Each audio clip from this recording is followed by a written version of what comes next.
За сайн бацхан та бүхэндээ Google-ийн 2 дугаар хичээлийг танилцуулъя. За 2 дугаар хичээлээр бид нар юу ярих вэ гэхээр Google-ийн форм санал асуулга авдаг юм форм бэлддэг айгу амархан юм функцуд байдаг. За тэгээ тэрийг Facebook дээрээ шеэрлээд хүмүүсээс тийм ээ санал асуулга авах, эсвэл имэйлийн зөвлөлөх иймэрхүү юмнуудыг бол хийж болох юм байлаа.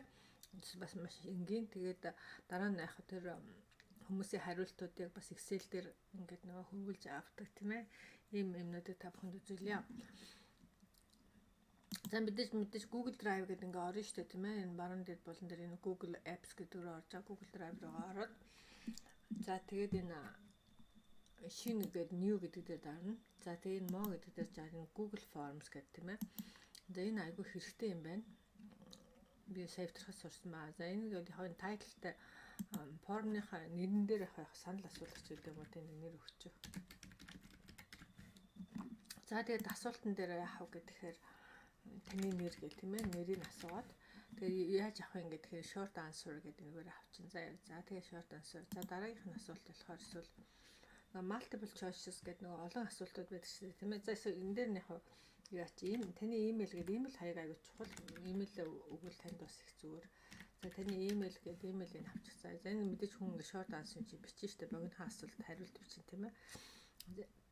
За өөр эсвэл нөгөө нэг multiple олон асуултууд бэлдэж болно. Таны нас гэдэг харуулж болно шүү дээ. Залуу юм уу хөшөө юм уу? За яг таны хүүс гэдэг яарч тийм ээ. Энэ дээр хоёр сонголттой эрэгтэй эмэгтэйгээд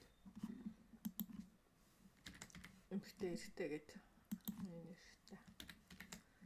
За эсвэл бас насыг асууж болно тийм ээ. Насыг нэг таны нас гэдэг. За тэгээд амжир нь яг 18-аас 25 гэдэг нэлээд залуухан ба эсвэл одоо 26-аас 35 гэдэг эсвэл 36-аас 45 гэдэг 46-аас дээш гэдэг юм тийм ээ.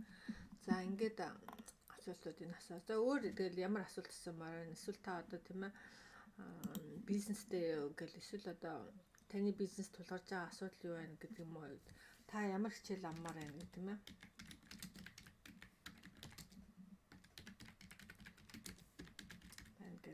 Юм уу ингээд асуултаад энэ доотлолт нь бас яг нөгөө хичээлүүдийн нэрийг сонголтоор хийчих болно шүү дээ тийм ээ бизнесийн удирдлагч гэдэг юм тийм ээ.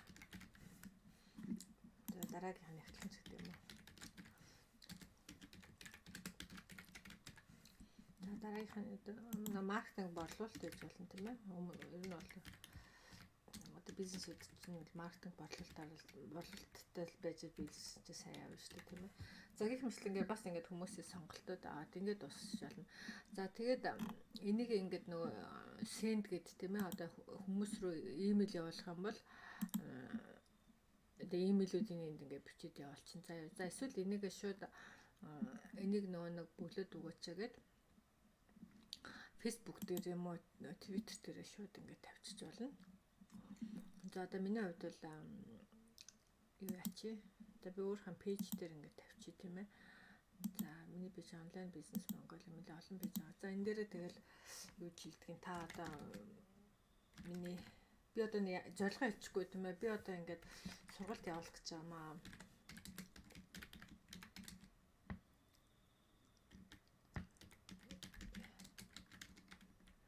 гэж байгаа тийм. За бизнесийн талаар хэлчихгүй. Би одоо бизнесийн талаар сургалт явуулах гэж байгаа.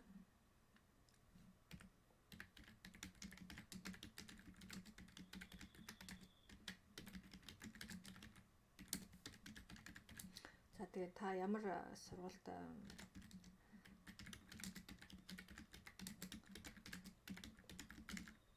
талаараа тийм ээ дараах асуултууд бүглэж асуултанд судалгаанд оролцсон уу гэдэг юм уу? Сургалт авах ямар сургалт авмаар байна гэдэг зүгээр товчхон тэгээд ингээд арчиж. За тэгээ ингээд энийг ингээд пост Facebook гэдэг ингээд Facebook дээр ингээд постлцсон тийм ээ. За тэгээ энэ дээр орчоод ингээд за нэг reload хийчих тэгвэл ороод ирэх байх.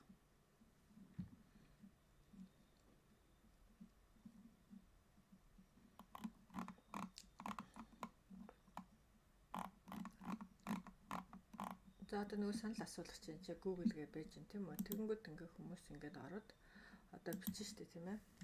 Аюун энэ дээр аюуна гэл. За email гээл гэдэг нь тий.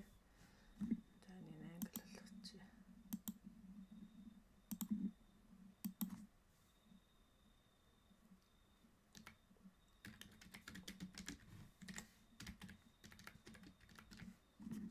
За тэгэл эмэгтэй гээл 46-аас тест. За нябог хичээл амар байна гэл. Ингээд submit гэд. Одоо ингээд энэ хүн чинь ингээд асуултанд бүгд явуулчих шүү дээ тийм ээ.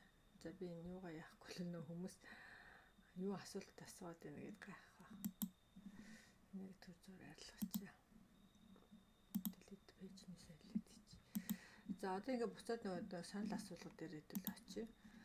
За одоо ингээд яцсан баа тийм үү. За тэгвэл бид нэр энэчнээс нөгөө нэг санал асуултынхаа үр дүнг бас ингээд харчиж болно. За энэ responses гэж ороод за summary-г ингээд харчих юм бол тийм ээ. За энэ оюуна гэд хүн бүртгүүлсэн байна. Оюун чинь яахан майл гэж өгсөн байна. За насна гэдэг ганцхан эмэгтэй энэ хүн эмэгтэй гэдэг эмэгтэйг нь бүгэлсэн байна. Ингээд судалгаагаа харчиж байгаа байхгүй. Одоо 46 наснаас тийш. Энд чинь бол одоо тэдэн хүн ингээд олон хүн бүгэлэх юм бол олон нэг хэдэн response гэдэг хариултууд нь гараад шүү. Та ямар ч зүйл сонирхож байгаа, Небо гэж сонирхож байгаа ч гэдэг юм уу тийм ээ. За тэгээ яг ингээд хариултууд авчиж болж байна. За энийг эсвэл одоо ингээд Excel-ийн sheet дээр аваад тийм ээ. Create одоо юу гэдэг. За энэ дээр create гэдэг тийм ээ. Энэ дээр ингээд юу ачиж нөгөө нэг эдний sheet-тэй. За одоо тэгэхээр чи яах нь эдний одоо нөгөө Google Sheet гэдэг нэг одоо Excel-ийн форм шиг ингээд нөгөө сая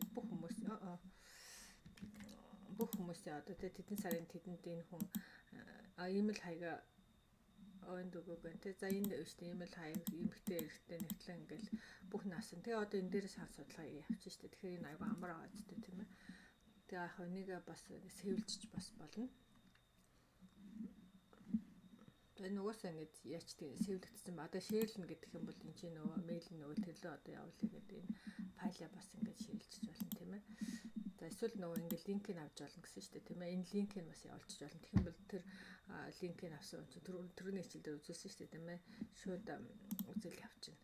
За тэгэхээр өнөөдөр хичээл бол иймэрхүү юмнуудыг үзүүлээ. За бид нар сая юу үзүүлэх юмнуудыг үзүүлж чадсан байна хараад байна.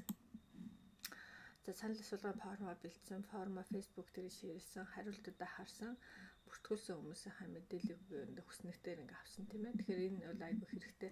Судалгаа авдаг хүмүүст бол бүр их амархан байгаа зү тийм ээ. Тэгэхээр өөрийнхөө Facebook дээр байгаа хүмүүсийн талаар мэдээлэл авах интернет бол энэ айгүй амархан. Тэгэхээр дараа нь email хаягнуудыг авсан чинь дараа нь email бичээд ингээ тийм ээ хүмүүстэй customer-уудтай ч юм харилцагч нартай харьцаа явуулах юм боломжтой. За баярлалаа, ингээд хичээлээ дуусгая.